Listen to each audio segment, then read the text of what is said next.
Hello, everybody, and welcome to this month's Footsteps to Mars Hangout. My name is Tony Darnell, and we have got a great hangout planned for you today. We've got guests who have been looking into the physiology of space, and we're going to be talking particularly about what we need, what we've learned about getting ourselves to Mars, what are some of the physiological challenges involved in space travel, why is space so dangerous, things like that. So we're going to be talking about that. But before I introduce my guest, let me introduce my co-host, Dr. Harley Thronson. He helps me put these together every week. He's an astronomer at the Goddard Space Flight Center. Hi, Harley. Hey, good afternoon. We are in for a real treat. Those of us who are in the audience who are interested in humans traveling to Mars, we want to get them to Mars safe and functioning and ready to go to work. Well, the gentlemen with whom we are going to be speaking today have been thinking for years about how we do that effectively. So we're going to hear about keeping people alive, happy, busy, and long duration human spaceflight. So this should be pretty good. Yes, and I want to remind everybody that these hangouts are both endorsed and sponsored now by the American Astronomical Society and the American Astronautical Society. They make this happen with the two AASs.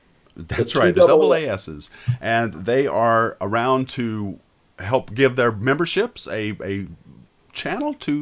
direct channel to you guys, so they can show you about their research and we can talk about the latest in all of these different things. The best way that you can interact. Now, most of you notice there's a slightly different format for our hangouts this time. I am streaming via Wirecast for the first time to both YouTube and Facebook. And here's keeping my fingers crossed. I have terrible luck with technology, but I'm hoping it all holds together for at least 1 hour.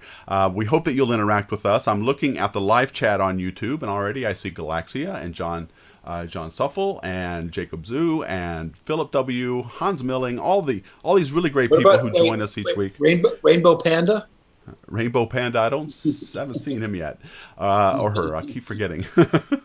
Anyway, here's hoping everybody we make it through without any real huge technical glitches. If we do, though, I'm also recording the stream and I'll repost it later in hopefully better high quality. So leave your questions and comments on the live stream. I'm also looking at Facebook where I am live and looking at your comments and questions here.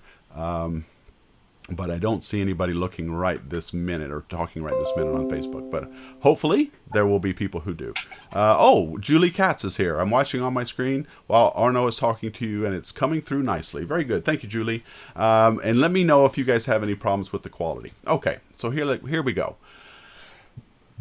The physiology of being in space is a very complicated thing. We've been worrying about it since we've been wanting to go into space. And so our guests today have been thinking about this for quite a while, and I'm very pleased to have them. Joining me is Dr. Arnauld Nicogossian. He's a distinguished research professor at George Mason University. And welcome Arnauld. It's great to have you on our hangout.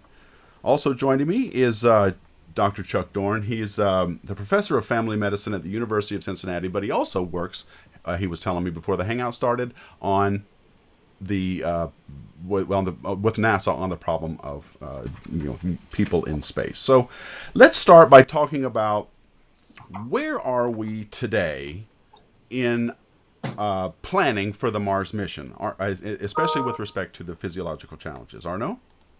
Yes, good afternoon, and thank you very much for inviting me. It's very exciting to be here. Tony, I see that you have that beautiful T-shirt says Mars is closer than ever before. And somewhere today, I remember I read that 2017 is a lousy year to be close to Mars. Mars is further away until 2018. Is that correct? I believe so, yes. Yeah. So, we can start that when is the good time to travel to Mars? And it is every other year, actually, every 2 years, because Mars is closer to Earth in general every 2 years and 50 days. So that's the best time to travel. And that's basically determines how long the trip is and how long we will stay on Mars before we can return. and that's where about 2 year trip, going, coming back, and staying on the surface of Mars came through. So where are we today? Uh, we are really starting to ramp up to use humans to go to Mars. And the current president did mention in his space policy there is a space councils revived with under the vice president. The Congress is interested, and a lot of senators and congressmen are trying to direct NASA to have a program which first put people again to travel around the moon, testing the new system, and also to later on to send people around the Mars or land on Mars. And the plans are evolving. So the mandate is here. The money is not that adequate. And let's see what else. And there are new players on the block, notably Boeing and Elon Musk with SpaceX, especially Elon Musk, which is very, very interested to go to Mars and establish colonies. There are other companies today which are pushing toward exploiting the space and claiming some mining process in space. And I just understand that the Office of Space Science and Technology proposed or created a report about how to reconcile the the treaty, the outer space treaty signed by many countries, and the desire to have commercial claims for prospecting in space. So things are moving in the right direction, and uh, given that we might get money, I think the prospects for mid 2020 or early 2030 decade look good. So what do we know? Yeah. All right. Hang Well, on, what before we we get to know, that, I want to get Chuck involved a little bit. And Chuck, can you describe to us a little bit what you were telling me before the hangout started about what your role is, how you got involved in this, and what you're interested in? Because you're a professor of family medicine at University of Cincinnati, but you also work with NASA. Tell us a little bit about your role, and then I want to go into what we know with Arnauld. Okay, so I actually started working at the Johnson Space Center in 1990 in toxic hazards, actually, writing the requirements and policy level documents for environmental monitoring on the International Space Station, or at the time it was Space Station Freedom. And I had an opportunity to come to Washington and work at the headquarters level for the healthcare, the physicians who were working in healthcare, which was Arnold was one of them, the main doctor. And I started working in the area of telemedicine, and there was an opportunity to create a commercial space center at Yale, which I was then shipped off to Yale, if you will, and that's why I became a professor. It wasn't because I set out to become a professor in my early career, but I became a professor of surgery actually at Yale, and managed this commercial space center. And so I've always been on either on detail from a university to NASA in what's called an IPA. So I'm sort of an academic, but on loan through a grant mechanism. And so I do a variety of different things. And actually I'm working on a report right now for the IAA, or the IAA, I guess, the International Astronautics Association, on looking at healthcare systems for Mars missions. But you have to keep in mind, most of the healthcare systems we've developed so far have been for low Earth orbit or small medical kits for moon missions, but nothing as complex as Mars yet. Yeah, that's something I want to build on. I want to talk a little bit about what we've done. Obviously, there's a building process where we have people in low Earth orbit, so we start there. But then, how does what we were learning on the ISS get us to Mars physiologically? And so, let me go back to Arnauld and just say you were about to tell us some of the things about what we know now. Well, what we know now is good enough to say that optimistically we can look forward for a mission to Mars. And that's the You mean by that bottom that we're going to be able to send people there line. Right. safely as And far as let me the explain. Yeah, let me explain okay. uh, with a caveat why I'm saying that. Going to, the space medicine program per se is now becoming a keen and occupational medicine program, which has three parts associated together. One is the medicine, the way you practice, and the health maintenance. The second part is the environment where you operate. And the third part is the technology, which is supposed to protect you against the environment and allow you to travel. The technology is not perfect and it creates challenges to human health. So instead of total protection, it might create additional problems. And that's what we see when we start discussing about the health of the crews. You can ask me how long we were doing that. Well, we were doing that since the Mercury program for over 50 years. And we started from aviation data base, which was really voluminous at that time compared to what we have in space medicine. And we moved through the phase of doing bed rest to simulate, putting people in bed rest, simulating like microgravity, because we did not develop at that time artificial gravity. We still don't have it because of the cost and engineering problems to have to be resolved. But the majority of the problems which arise in the body trying to adapt to the space flight is related to two forces. One is the weak force, which is prevalent in the whole universe, is gravity, and the other one is the radiation, which is strong force. So let's talk about the weak force, which is gravity. When you remove the gravity, three things disappear. One is that you don't have buoyancy. When you don't have buoyancy, it means that the hydrostatic pressure, or the pressure between the top and bottom, disappears. The second one, the second function which happens or disappears is sedimentation. Things don't fall down, they stay suspended. The third thing which happens is that convection disappears.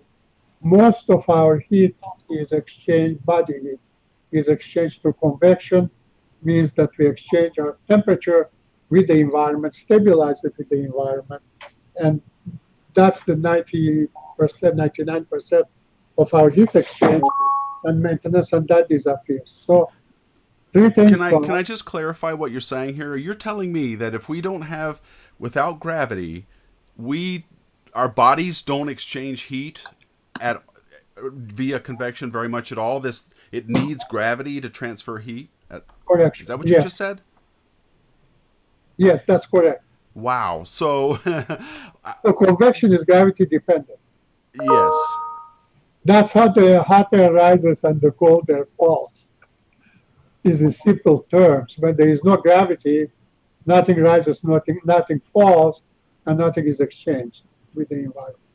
Wow, that's I had no idea. I knew about the other stuff like the hydrostatic pressure, the difference between the top and the bottom, and that kind of stuff, but I didn't know that about heat exchange. So I guess Well, that's why presumably you're going to tell us some ways in which you can solve that.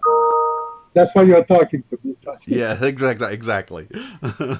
So uh, so absence of buoyancy, absence of sedimentation, absence of convection not only affect the body physiology function, but it affects the way the systems operate. And we can talk later on about that.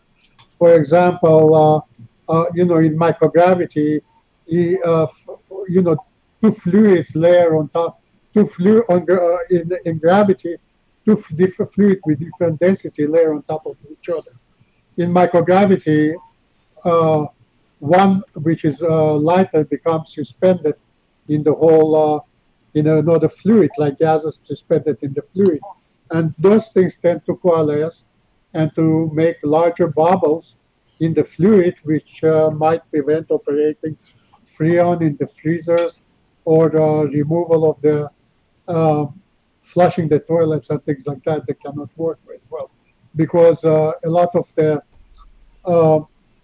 the bubbles, air bubbles, can block the flow out of vessels to flow freely. They can become big enough. So let's look at those forces as affecting the body and what the consequences are.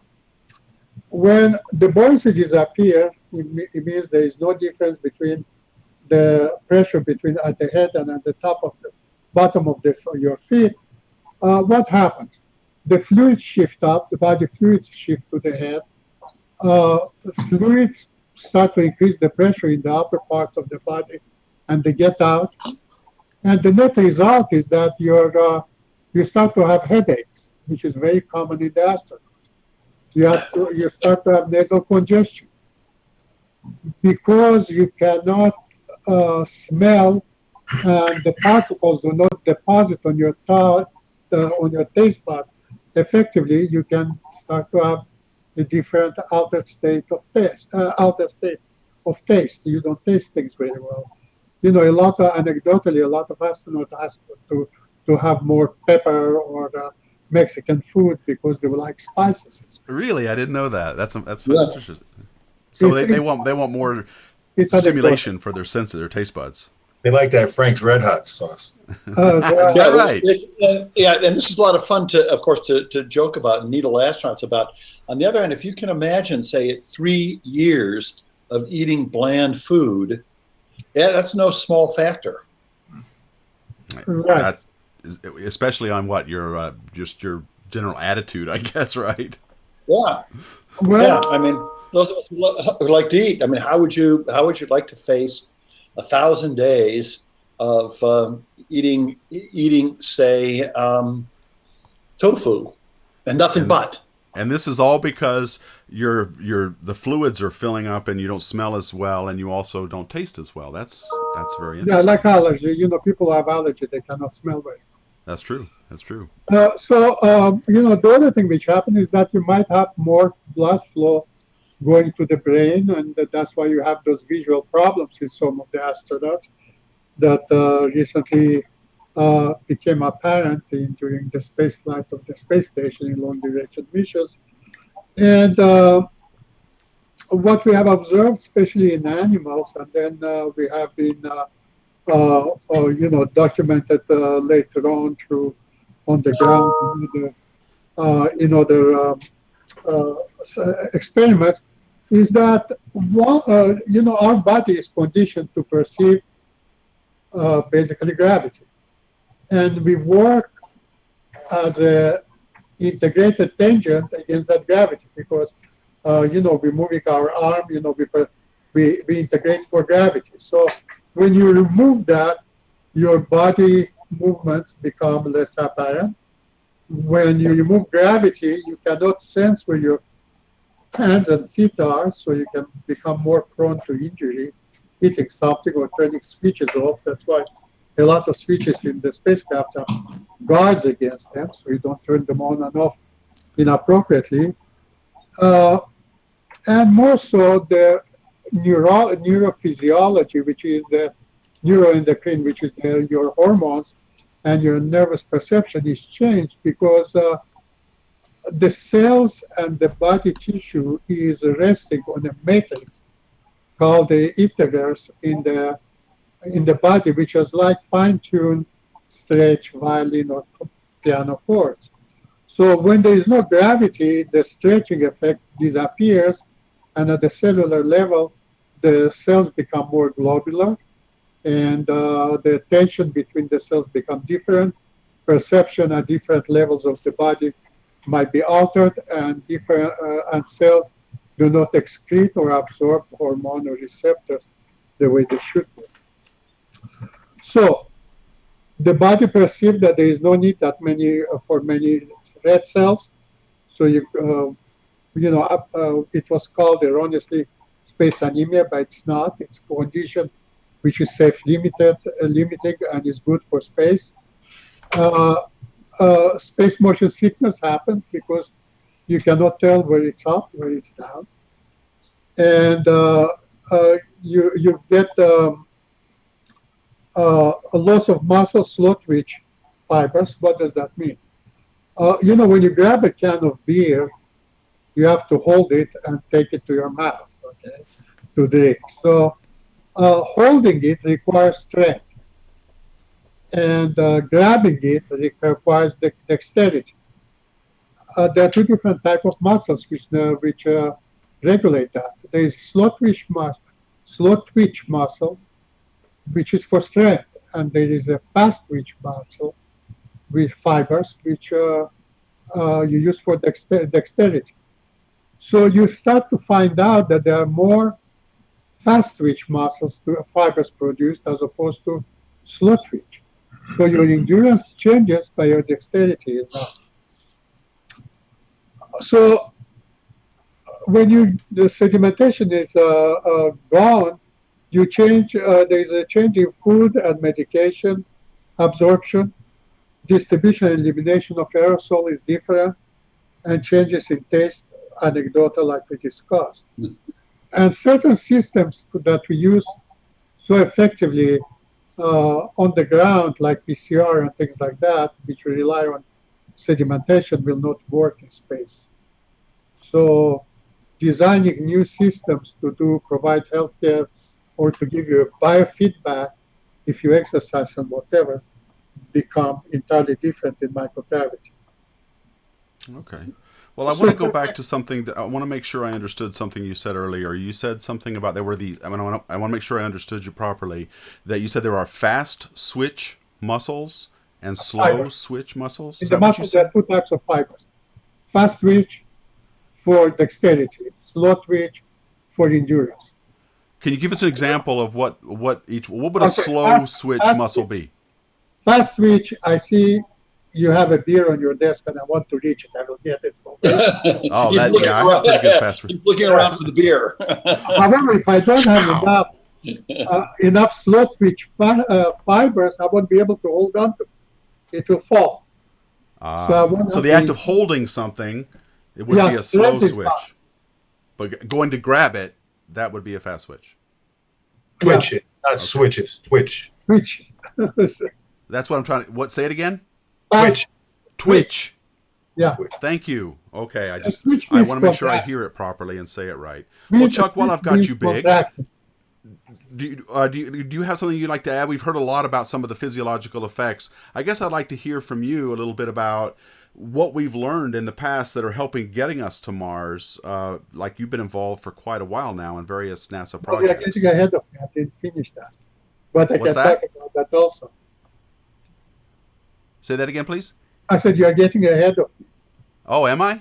Yeah, okay. I have still convection to talk about. Oh, okay, I'm sorry. Go right ahead. Finish convection then. Yeah, so when you change the tension, like you change the buoyancy and the hydrostatic pressure, as I was talking, you start to lose bone mass and muscle mass. That's what one of the results are. Okay. This convection, this transfer of heat that you're talking about, one of the effects is you start to lose muscle mass. Well, no, that has nothing to do with the muscle mass. The convection, the heat dissipation is not efficient in space. That's why you have to use fans. If you don't use fans, which is substitute to gravity, to move the air, you can asphyxiate in a pocket of carbon dioxide that you exhale because there is no convection. So if you don't move the air around in your spacecraft, you're just going to get a bubble of CO2 around you. Right. And that's and if you recall when Skylab lost its solar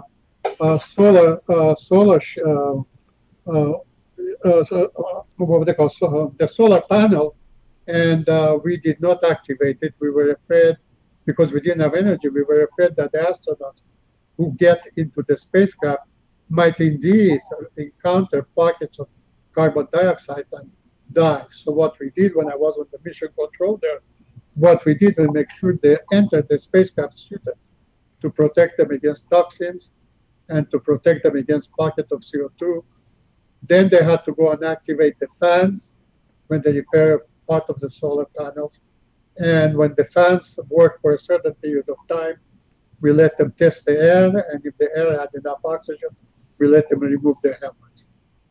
I remember that from Skylab. There was Yeah. pictures of there were big tarps that were on the outside of the spacecraft that were protecting it from some various things. So I Right. remember that You about Skylab. got it. You got it. So thermoregulation is affected, then exercise might be affected. You cannot exercise effectively. You can decrease your physical ability to perform tasks. And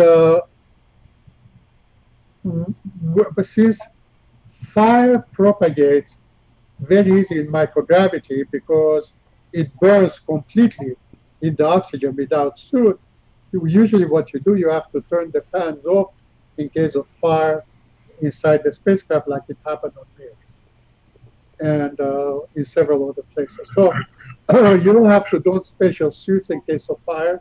You have no place to go. Independent oxygen support system, and turn the fans off so the fire dies. Uh, okay, so what did we learn then? We learned that all those things are related to microgravity. And the question becomes, how do we counteract it? Well, the most obvious thing to counteract it is to create artificial gravity. But we should talk about that later on at a different All stage. right. All right. Can I go now? Can I get Chuck involved here a little bit more? Sure. I want to ask him about some of the things that you've laid the groundwork for us for a lot of the effects of microgravity and its effects on our bodies, which, wow, I learned a lot in that, what was it, 10 or 15 minutes than I think I'd ever known. So that was really great. I appreciate that background. But Chuck, I'm interested to know about your work and some of that, and maybe you could follow up a little bit about with what Arnold said. By the way, I was saying it wrong. I was saying Arnaud and it's Arnold. So apologies for that. I know it's French. It's okay. Yeah. Well, I think, in large part, when we first started sending humans into space, we really didn't know if the environment could support them. We didn't know what the effect would be on the body and the body systems. And over the last 50 years of human spaceflight, we've learned a tremendous amount. But you have to keep in mind, most of that is, in fact, 95% of it's been in low Earth orbit on the occasion of the missions to the moon, which were 3, 4, 5 days in length, and you didn't have and again, you always can see the Earth, and the environment in the space station, of course, is not the same as all these other spacecraft where you have a small seat that you're sitting in transit and you have very little room to move around. On a larger space station, you can move around and you have your own little area where you can sleep, or you can go look out the window. And as Arnold pointed out, there's ways of exercising on a treadmill, or you run on a treadmill, you're doing a bicycle ergometer. And so the systems have actually evolved to be quite complex and very useful for survival in this environment. Now, if you think about going on to Mars, you obviously can't have a crew of 5 sitting in a seat for 5, 9, 10 months. They have to be able to move around and do things. And so the physical space has to be large enough for them to move around and do things, whether it's maintenance or whether it's experimentation. So you have to think about the size of the facility itself. Forget about where you build it, how you build it, and all those things, but just the space, the air quality, the water quality, the amount of food, the food production, waste management, all those things that we've learned.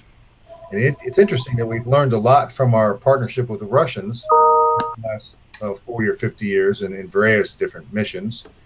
But we've also learned a lot from the operational tempo from the shuttle program, which was a very structured, where you do these things during these time periods, whereas in the space station program, there's a lot of activities that need to be done during the day. And even though there's still timed. They're still scheduled. There's a little more flexibility. The Russian program, they were very flexible because they had limited communications with the ground. And the American program was very structured because they had near constant communication. So the things that we've learned over this last 5 or 6 decades of various mission profiles has actually prepared us quite well.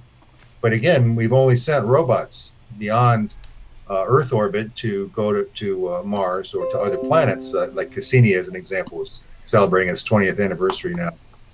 And so we'll find ourselves having a very good understanding of the systems that we need to build. But until we actually build them and test them with humans in them, we're not going to 100% know for sure the impact because we've never done it before. Okay, I want to talk about some of these systems in either later today or maybe in a future hangout. But I want to remind everybody that you guys are watching a Footsteps to Mars hangout on Deep Astronomy, and we are streaming for the first time on YouTube and Facebook. So I'm seeing your comments, and I'm going to start asking your questions and read your comments to our guests here in just a moment. But our guests are Dr. Arnauld Nicogossian. He's the Distinguished Research Professor at George Mason University. Also joining me is Chuck Doarn, Dr. Chuck Doarn. He's a professor of family medicine at the University of Cincinnati. And so we are talking about space physiology. What is space going to do to our bodies? And there are lots of things to consider. Arnold has already given us a lot of, I think, some great background in some of the big challenges facing it. But what are some of the things, Arnold, that you're thinking about now with respect to getting us to Mars? What are some of the things that you're thinking about with respect to physiology?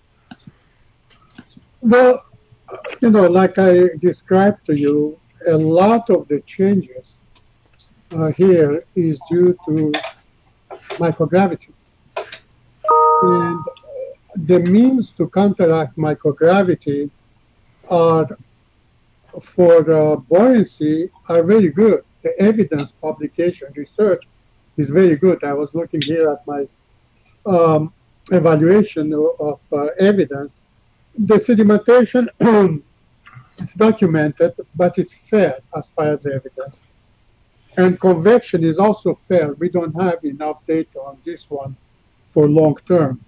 Most of our information came from, like Chuck said, came from short duration missions. The United States flew more people on shuttle and short duration mission than anybody else. The other part that we didn't talk is radiation. I know, yeah, I was hoping we'd get to that here in just a bit. Well, let me mention briefly that radiation on Mars will be cut 1/3 from what it is in the transit, because or 2/3, depending where you are landed in Mars, because of the mass of the Mars itself. And in the transit, it will be coming from all places around. And the 480 days, including based on the Curiosity data, the rover Curiosity, is 300 millisievert, which is equivalent to 30 CT scans, or if you are not familiar with CT scans. How many? 30? 30. 30? Okay. 30 CT scans. Or if I may say about chest x-rays, it will be probably, let's see, divide by, it's probably about, if I'm not mistaken, 50 to 100 chest x-rays. Per unit time? 480 days. 480 days. Okay, thank you. Right, extrapolated from the Curiosity rover. So that helped a lot to plan for, to start thinking about the shielding. There are ways to reduce it, and we can talk about that later on. So in essence, nutrition becomes important. We need to have nutrition to take food with us. We need to produce water. So there's a lot of water all over the place. It's like there's a lot of energy, but we all have batteries, in space. So we need to have water, we need to have food, and we need to provide for exercise. Space station, like Skylab, like the Russian Mir, is a one of the biggest structure in low Earth orbit, and it allows for all kinds of exercise. For example, we've known for a long time, if we were to remove the buoyancy, you put basically a vacuum cleaner bag around your waist, seal it around your waist, attach the vacuum and suck it out. So the blood basically is sucked down toward your legs. Okay, so that can be done. I like the way you Exercise, describe that, a vacuum cleaner bag over your body and suck all the air out. it's called lower body negative pressure. Okay, Yeah. it does a good job. The Russians use it, we use it, but it takes a lot of time and you don't move around. So it can help your heart and lungs to function, but it will not help your bone and muscles. For the bone and muscles, you need to get attached to a treadmill and to physical fitness, where the equivalent to lifting barbells, that you do exercise like you do exercise on the space station. Unlimited space will be a problem, and you have to exercise intensively, at least 2-3 hours a day, to stabilize your losses and to make it, to prevent further damage to your body. At least 3 hours, you said? Yeah. At least 2 to 3 hours. 2 or 3 hours. Wow. That's just to keep things where they are, your muscle mass and all that kind of Yeah, stuff. some people lose more than others. It depends. We don't understand it's genetic because, look, we know how to deal with the muscle. We don't know very much about the bone. People develop osteoporosis on Earth, and we don't know how to fight it very well. We have all kinds of drugs. And, we spend less on osteoporosis in space just as a countermeasure when NIH spends 20 times as much as we do to try to solve the problem. So we do look to NIH and other organizations to give us additional information on medicines or procedures. But we are going somewhere, going to Mars, like you asked, in a different fashion. We are going in an Apollo mode, which was a camp out mode, and we are going to go for 2 years. At least 280 days going in and going back, coming back. That's the right. rest on Mars. And that becomes problematic. And as you know, that every Apollo type on steroids, where was said by Griffin, spacecraft that Elon Musk is building, and NASA, the Orion project, and the Boeing, what I would call Space Explorer system that Boeing is building, they have a logistic module, hopefully attached, and the logistic module should be large enough or sufficient enough to store the food and the water and provide for some exercise. Other consideration might be to get a bigger spacecraft on orbit, build it in orbit and take it with you.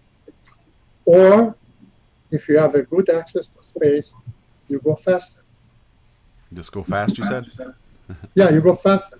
Yeah. You get an ionic, you cannot warp it at this point. It will be too difficult.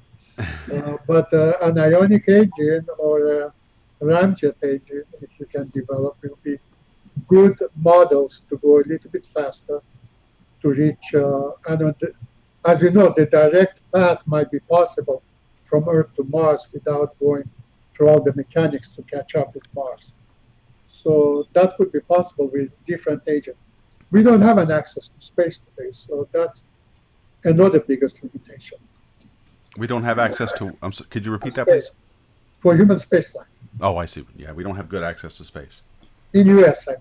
Yes, we don't have any really, except via other countries. Harley, I want to ask you: I'm getting some comments on the live chat? Do you get a ding every time you get an email? Are you? There is but yes, it's unrelated to this whole activity, which I tried to dial it down.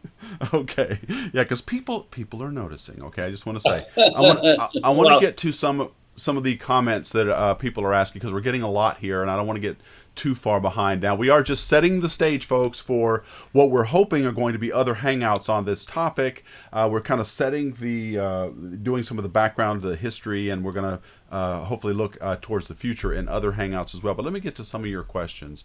I'm going to scroll. I'm on the live chat here, and let's see where there was Galaxio seeing everybody log in. That's good. Hans Milling is asking, and maybe you can answer this one, Chuck. I'm not sure, but he's going: are the astronauts isolated prior to departure to avoid anyone carrying any diseases, and for how long? Is that still happening? Actually, they are. Down at the Kennedy Space Center, they do have them separated out in crew quarters where they're away from the majority of people. They do have visits with family members and, of course, the flight surgeons. And there's in our textbook one of the famous. Well, I'm not sure it's famous, but one of the one of the doctors, the Johnson Space Center doctor, was told the president of the United States no, he couldn't see the crew. So that that's always kind of an interesting. There's actually President Nixon and Dr. Barry. Because you don't want to have the crew exposed to anything they don't need to be exposed to. Well, they were afraid also maybe Nixon will catch an alien microbe. That's right. They were afraid Nixon would catch an alien microbe. But no, I think that we have a health stabilization program that was developed in the early days of the program because obviously the astronauts surrounded by their physicians, the group of crew surgeons and so forth, but also there are a lot of other, the suit techs. They're get them in the suit on, getting them into the spacecraft, and then of course everything that goes in the spacecraft has to be pretty sterile, pretty clean, because you don't want microorganisms growing. Now we've seen in the space station, and again in Chapter 5 of the book on microbiology, you can actually see. I think there's one image in there of mold growing on the side of the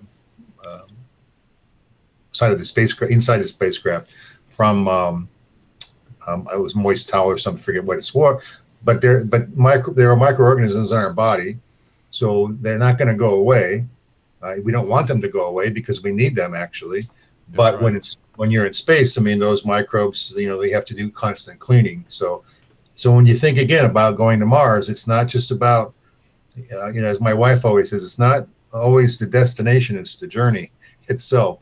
It's actually, what are you doing in the car when you're driving across the country? So it's the same kind of thing. It's like, there's science that's going to be done. There's operational activities. There's downtime, where you're going to, watch a movie, read a book or whatever. But there's going to be a lot of maintenance. On the International Space Station, there's lots of maintenance, and keeping it clean is very, very important. Right. Okay. So, on a related note, since you were talking about microbacteria and things like that, Hugo Burnham on Facebook is asking, what measures can be taken to reduce the risk of bacterial or viral infections? I guess a huge amount of drugs would have to be carried, or is there no risk of infection with a small, healthy crew? Well, How about that? I think the crew itself is chosen from a very healthy population, and they're very highly selected in a variety of different areas, and so most people aren't going to come down with your standard diseases that we might see on the Earth. But in an enclosed environment where you're circulating the air and drinking the water you drank last year, you have to have these systems that are constantly being maintained. So you have to keep water quality systems clean. You have to change the air filters out. You have to do, same way you would in your home. You have to dust, you have to vacuum, and so forth. So always keeping the systems clean. That's number one. Number two, there are medical systems and pharmaceuticals that allow for the crew medical officer, at least right now in connection with the ground through mission control, the flight surgeons to actually prescribe medication for infections. So you might get like an eye infection. You might get sometimes you might get cracked skin and have contact dermatitis or something. So you always have medication for that. But the more medication you take, the less of something else you have to take. So you always have to think about, it's like, again, thinking about your family vacation, and you throw all that stuff in the back of the SUV, and the kids come along and say, hey, can I take this big bag? And you're like, no, there's no room for it. Well, it's anything like when I pack for vacation, it's always the one thing I didn't pack that I needed, I got all my allergy medicine, but I forgot to bring any aspirin or something like that. So it's always the one thing I didn't bring that I needed. I'm going to ask a question from Philip W. I don't understand it. I'll hope you guys do. Have we come up with a process yet to deal with perchlorate chemicals coming in contact with the astronauts yet? I don't know what a perchlorate chemical is. Oxygen generation system. Yeah, they are, the crew is isolated. If they deal with something which is toxic, they put face masks, special face masks at the hood, and special gloves and containment material to keep it away. Specifically, what would you like to know? Perchlorate spills or what?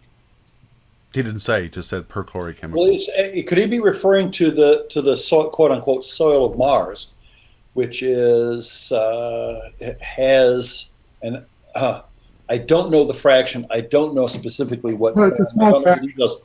But but perchlorates have been surmised. I think it's confidently believed that's the case throughout the Martian surface. So what he may be getting at is, if you're going to go out and explore the surface, you're going to be bringing in this dust. You're bringing this junk into your system if you're really, really careful. So how do you deal with specifically perchlorates? Yeah, well, the crew will be basically the crew quarters will have airlocks, which will basically isolate the crew from. Or they prevent perchlorates and other Mars dust to get in. We had the experience, not so good experience, with the moon dust in Apollo missions, where the dust was all over the place, and the astronauts always said it smelled. Especially Harrison Schmitt on the last Apollo 17 was complaining that it smelled like gunpowder. Once it got into an environment where there is what do you call it, where there is humidity. Right. The dust is basically silicate, has a little bit of perchlorate, and and the problem is that dust and the perchlorate will stick to the system very much so. One of the ways to deal with it is to people who get in is to pressurize and depressurize spacesuit, like we do like we did for exposure of propellants on the shuttle. The crew would go out in the suit, in the extravehicular activity suit, get into the airlock, and the airlock will be pressured and depressurized several times, because they could bring with them things like hydrazine, which is very toxic, and that would really make the material be evaporated. And plus, you can have sensors in the airlock where you will have sense the toxicity of the material. Of more concern is actually the inability from the moon on the moon was that the vacuum cleaners would not get rid of the lunar dust, and the people did taste it on the way back when they ate food. So the question was, what is the toxicity of perchlorates and the lunar and similarly the Mars dust on the body system? Well, for the skin, it's abrasion. For the lungs, is inhalation, and you can have problems like fibrosis of the lungs and insufficiency if you inhale too much. But we have not seen any of that among the crews who returned from the moon. None of them had those problems. The fibrosis you're talking about of the lungs? Yes. Okay. Wow, I didn't. I'm just going to comment on something here. This is from Vincent Ortega. He's commenting that Tony was just impressed by convection being so gravity dependent, like he kind of learned something new. How humbling for an astronomy gumshoe peewee like me. I love learning this stuff. It never ends. And that's true, Vincent. I did just learn a new thing, and I did just now learn a second new thing. That's one of the reasons why I love doing these hangouts. When I was thinking convection, I was thinking about a star. You know how stars they have a convective zone, and I was thinking, well, they were in space and they have a convection without it. But then I immediately thought, well, wait a minute, they also have a lot of mass, and they also have gravity. And I've never really thought that if you did not have in microgravity, that there would simply be no convection or heat transfer without it. It makes sense now, but I never thought of it. So yeah, I did learn something new. And this idea of the dust, both either from the moon or from Mars, getting into your living quarters and you're breathing it in, that was just a great question, Philip. So thanks for asking that. Well, let me finish on that dust. There are a couple of things that you should be aware. The dust can be dangerous in many ways. It can be dangerous to the system. It can be dangerous to the humans. And, the dust has been on the moon, and I assume on Mars is probably not electrostatically charged until it comes under the sunlight. So when the sunlight hits the sun particles, if there is not enough what they call deflection of the sun particles, did hit the moon dust, it kind of lost its ability to suspend in the air, and it started to cling to the suits, and then it dissolved and made and permeated the joint of the spacesuit and make the movements very difficult. So it can have the effect not only on the human, but on the systems that support humans, and then create a serious problem with life. On the planet. So those need to be carefully studied still. We don't have all the information. Okay. One of the other things I was going to add. Thanks for pointing that out. I want to get to some more comments because I'm running out of time. I've got so many, guys. Philip W. is asking again, question for the panel. Would dietary requirements, i.e. spicy food for taste, like you were talking about before, and problems with movement and blood chemistry in a Martian mission require a reworking of existing health protocols? Is there anything different we have to do going to Mars than we're currently doing now in the space station? No. The answer is not too much. And the reason is because on Mars, it's 1/3 gravity, so you can still adjust for that. I wanted to remind you that the body responds to gravity, which is basically creates vibration. And in those cases, we can go as low as 1/10 of a G and still have the sensing of the gravity. That's what was established in the ground-based studies. Below that, you lose traction and you lose all the sensing of the gravity. So under 1/3 gravity, you can adjust for circulation, for convection, for sedimentation. All those things will be easier on Mars. Okay.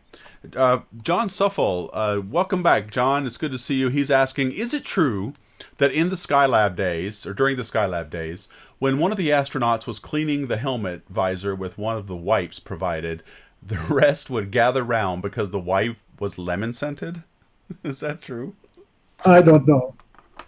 But I can research, and if Harley and Tony invite me again with Chuck, we can come back and let you know.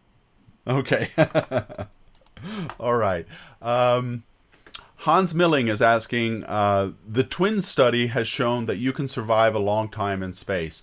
What is different from staying in the ISS for 4 months and flying to Mars? The radiation is higher, but what else? Well, the time. The time. You're up there longer. Logistics. And communications. Exercise. Communication becomes a serious problem. And you have to have more autonomy. Okay. Let's see. Currently the tasks are divided, and we can talk next time if you're invited about the number of displays and how much displays are monitored by and acted upon by ground control versus astronauts. And it has to be more so on board. It's like your robotic missions to Mars. Yeah, and we, like I said in the Hangout, guys, this is a huge topic. We're not planning to cover the whole thing today, but we are going to be coming back and discussing different aspects of these in future Hangouts. George Caldwell, the likely possibility that we will have to invent materials to get to Mars will be putting any mission back decades. The issue of leaving our magnetosphere and the ionizing radiation will be an issue. That's right. So you had mentioned, Arnold, when you were talking about once we get to Mars, the planet Mars will reduce the radiation somewhat, but the fact that there is no strong magnetic field on Mars is going to be an issue, right? Yeah, because and the atmosphere, which is very thin, will not deflect all the particles. That's why Mars mass itself will act as a shield to protect you. It will not be a spherical envelopment of radiation coming from all sides. It will be mostly whatever comes forward where you're facing on the surface of Mars. The 2/3 will be shielded by Mars itself. And it depends where you are. If you are in a canyon or if you are in one of those volcanic what they call volcanic tubes living there, the radiation will be less. So it depends. But I think what you're asking is that there is no magnetic field. How the magnetic field will lack of magnetic field will affect the body health, and we are not sure about that. We know that too much magnetic field creates problems. We don't know about too little yet. Okay. But just Go real ahead, quick, Chuck. I'm not sure that if somebody says, well, we have to invent a lot of really cool new technologies to go. If we just think for a minute, 10 years ago, there was no such thing as an iPhone. So I highly doubt it's going to take, decades like it did before. In the 60s, it did take decades to develop technology. But today, the technology is coming out so fast, and we don't have the systems to keep up, whether it's telecommunications or information systems. We have commercial companies now that are actually being able to launch and land spacecraft, which up until about 2 years ago was probably something more in a laboratory or a science fiction movie. But today it's real. And so I really don't think it's going to take us very long at all to develop the technologies that we need. Most of them are already in development. Good. Yeah. Larry Beckham is asking, hold on here, is the Russian section still noisy as hell? I guess he's talking about the ISS. You guys know? It's a little bit better. They put mufflers, but it's still very noisy. Is it? Okay. Yep.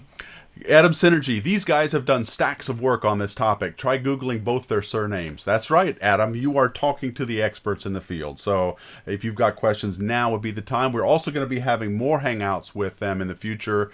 We're going to work on a schedule. We still are trying to nail down exactly how often we're going to do this, but it may even split up. I don't know if you guys want to do this, but we could split up into our own series, sort of a mini series of Hangouts where we go through just stacks of stuff. I mean, look at this book. I mean, this thing, there's a lot to go over. So that these guys have thought a lot about these topics. So I'm very excited to have them here. What is the ding sound? That was Harley. He's gone now. I gets a ding every time he gets an email, I guess. I did the 30-minute recap this time, Hans. Thanks for reminding me.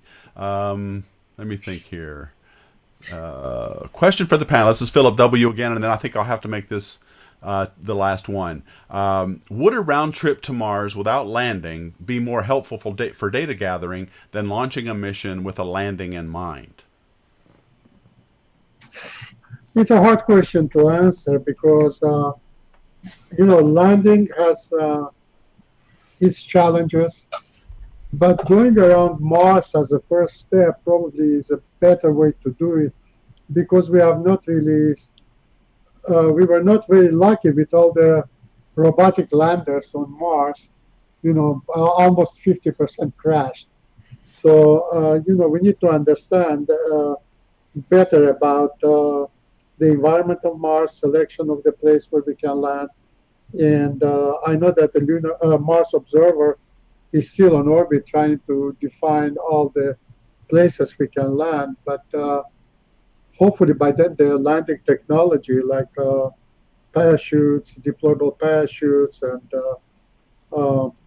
what do you call those inflatable bags and decelerating gauges will be available to make the landing as easy as possible. And as you know, there is always that idea to fly some kinds of airplanes or gliders around Mars, which will be another advantage for site selection. Landing by itself, if you recall, Apollo landings were very lucky because some of the first landing could have been a disaster if we would have landed where they were, and if Armstrong would have not directed the LEM to a different side where there were no rocks. That's But true. anyway, That was last minute, wasn't it? yeah, it didn't take too long. It was a fast reaction. But it depends how much rehearsal you want to do, as opposed to the real thing. For example, currently, NASA got a direction not to rehearse, not to human rate the Orion, but send people first time with it to go around the moon. So basically, if you want to go and exercise your concept of logistics, that's great. But if you are going to send all the logistics ahead of time, I think the first mission should be landing, which would be a much better approach than doing anything else. You have to deploy the logistic a la Buzz Aldrin on Mars before you send people there, because they won't be able to survive just on whatever is in the Orion capsule. Okay, well, I'm going to go ahead and stop. We're out of time. I'm going to stop our hangout here, but I wanted to let you guys know that we are working on a series of these hangouts with these two gentlemen. My guests are, and just to remind you, Dr. Arnauld Nicogossian. He's a distinguished research professor at George Mason University. Also with me is Dr. Chuck Doarn, the professor of family medicine at the University of Cincinnati. And these guys have literally written the book on the human physiology in space. There's so much to talk about. We've only just scratched the surface. And I want to thank all of you guys for taking time out to comment on YouTube and Facebook. It looks like my stream stayed up the entire time, which I feel like Ghostbusters now. You don't want to cross streams, but we did it. I was like, I'm very happy. So this is the first stage in a multi-stage effort to improve our technology. So stay tuned for this channel. We may bifurcate this particular hangout series into its own. If you'd like that to happen, please leave some comments down below in the comment section, and I will let you know of the date and the time. But I want to thank both of you. Arnold, thank you so much for taking time out to talk to us and set the stage for what it's like to go to Mars. Also, Chuck, thank you so much for taking time out as well. I can't wait to get more in depth into all of these things. So thank you so much. Thank you very much. Okay, so next week we're back to our Astro Coffee hangout with Dr. Carol Christian, and we are going to have members from Sophia on hand to talk about the latest in the mission there. There's a paper that's recently come out from the Sophia team that we're going to be discussing, so I will be creating that event by tomorrow, and you guys will see that coming up. So thank you all very much for watching, and I can't believe we actually got through it, but thank you all very much, and as always, keep looking up. Thanks. Bye-bye. Thank you very much. Enjoy.